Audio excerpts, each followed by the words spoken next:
అదేవిధంగా దళిత వర్గాలకు సంబంధించినటువంటి విషయానికి వస్తే ఈ రాష్ట్రంలో హోటల్లో 2 గ్లాసుల పద్ధతి ఉంది,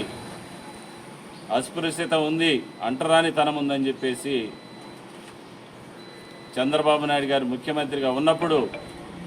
జస్టిస్ పున్నయ్య కమిషన్ వేస్తే పున్నయ్య గారు కనిగిరికి వస్తే కనిగిరిలో ఆ రోజులో ఉన్నటువంటి దళిత ప్రజాప్రతినిధినైన నేను ఒక జెడ్పీటీసీ మెంబర్గా ఉండే పున్నయ్య కారులో వెళ్ళి